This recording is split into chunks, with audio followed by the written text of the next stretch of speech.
সকাল ফুরালো বেলা গোরালো, সকাল ফুরালো বেলা গোরালো, কেমন করে যে দিন চলে যায় নয়ন মেলিয়া দেখিনি চাহিয়া, মরণ আমার তো কাছে হায় নয়ন মে সালাতু সালাম গো আমার দরুদ সালাম গো আমার কোয়ো নবী মুস্তাফায়, তোমরা যদি যাও গো মদিনায়, তোমরা যদি যাও গো মদিনায়। ইয়া রাব্বাল আলামিন, আল্লাহ তুমি না কোরআনে বলেছো বান্দা যতই গুনাহ করবে আমার কাছে তাওবা করলে আমি তোমারে মাফ করে দেব।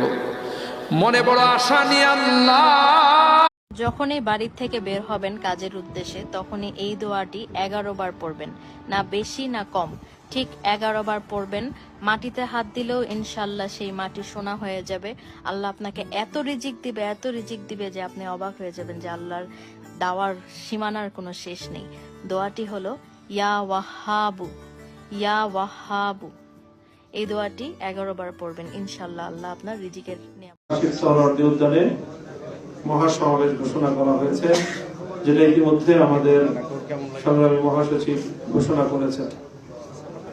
এই মহাসমাবেশের যে সকল দাবি এবং যে সকল উদ্দেশ্যে আমরা এই মহাসমাবেশ ঘোষণা করছি, তার মধ্যে প্রথম দাবি হলো ফ্যাসিবাদী আমলে হেফাজতে ইসলামের নেতাকর্মীদের বিরুদ্ধে অসংখ্য মিথ্যা মামলা দায়ের করা হয়েছে।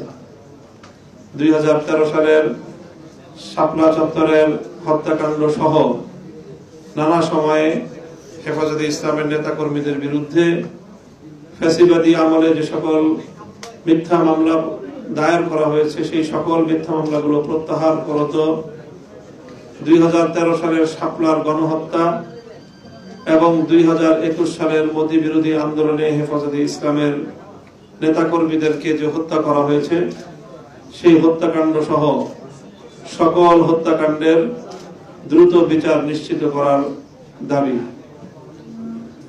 দ্বিতীয় দাবি হলো বাংলাদেশের সংবিধান সংস্কারের যেই কমিশন গঠন করা হয়েছে, সেই কমিশনে